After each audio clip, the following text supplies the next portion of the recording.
नमस्कार। कभी सोचा है कि भारत की संसद के अपर हाउस मतलब राज्यसभा में सबसे पावरफुल कुर्सी पर कौन बैठता है?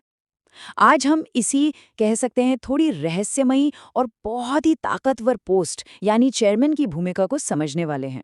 तो चलिए शुरू करते हैं। तो सवाल सीधा सा है, इंडिया का अपर हाउस राज्यसभा, वहाँ सबसे ताकतवर इंसान कौन होता है? और मैं आपको बता दूं, इसका जवाब शायद वो नहीं है जो आप सोच रहे हैं।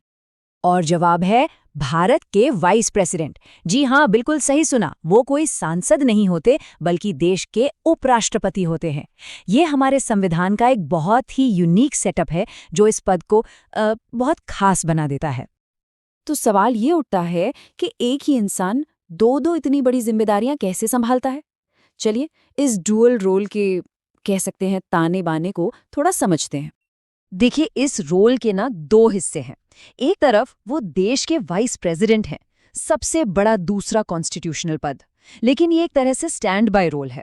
उनका जो असली डेली का काम है वो है राज्यसभा के चेयरमैन के तौर पर हाउस की कार्यवाही को चलाना।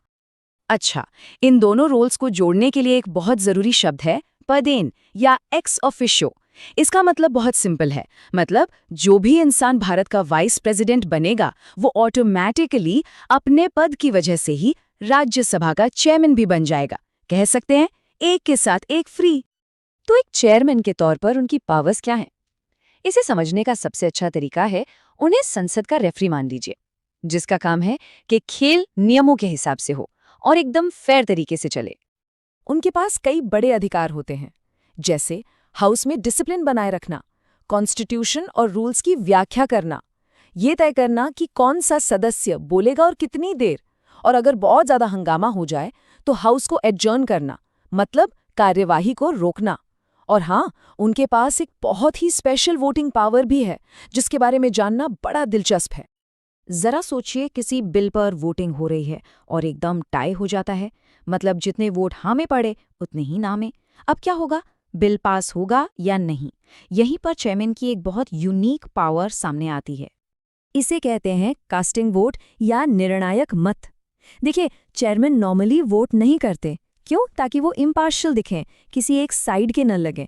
वो सिर्फ और सिर्फ तभी वोट करते हैं जब टाई हो जाए, और उनका वोट उस डेडलॉक को तोड़ने के लिए होता है, किसी पार्टी को जिताने या हराने के लिए नहीं।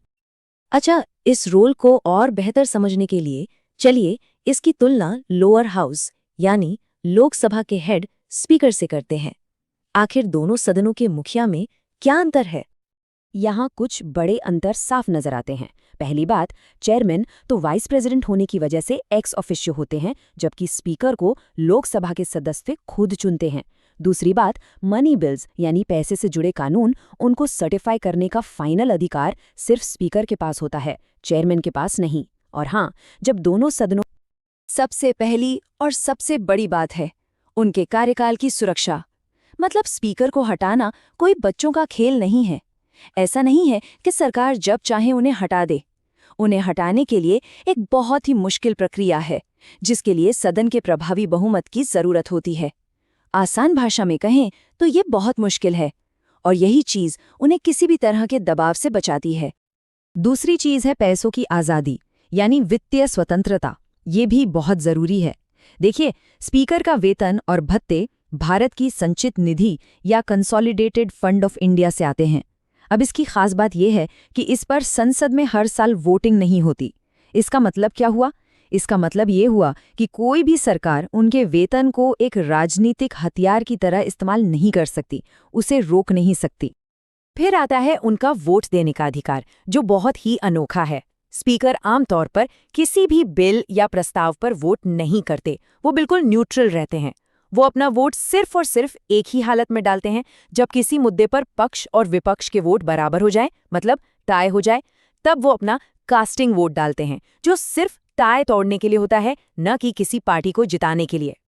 और इन सुरक्षा उपायों के साथ साथ स्पीकर के पास कुछ बहुत ही बड़ी और निर्णायक शक्तियां भी होती हैं, जैसे ये तय करना कि कोई बिल मनी बिल है या नहीं, और उनका फैसला आखिरी होता है, या फिर दल बदल कानून के तहत किसी सांसद को अयोग्य ठहराना। ये ऐसी ताकतें हैं जो सदन के अंदर उनकी अथॉरिटी को और भी मजबूत बना देती हैं। तो हमने ये सब सुरक्षा उपाय देखे उनकी शक्तियां देखीं। पर सवाल ये है कि इन सब का असल मतलब क्या है? ये सब हमारे लोकतंत्र के लिए इतना ज़रूरी क्यों है? देखिए, बहुत सीधी सी बात है, स्पीकर की आज़ादी ही वो नींव है, वो बुनियाद है, जिस पर एक अच्छी संसदीय बहस टिकी होती है, जिस पर सार्थक कानून बनते हैं और जिस पर सरकार की जवाबदेही तय होती है। ये सिर्फ किताबी नियम नहीं है, बल्कि ये वो पूरा सिस्टम है जो हमारी संसद को सही तरीके से काम करने लायक बनाता है। तो सब कुछ सुनने के बाद एक आखिरी सवाल मन में आता है। हमारे पास स्वतंत्रता के लिए एक मजबूत संवैधानिक ढांचा तो है, लेकिन क्या आज की तेज तरार और ध्रुवीकृत राजनीति में ये ढांचा अकेले ही निष्पक्षता की गारंटी दे सकता है? ये एक बड़ा और जरूरी सवाल है, जिसका जवाब हमारे लोकतंत्र के भविष्य से जुड़ा है।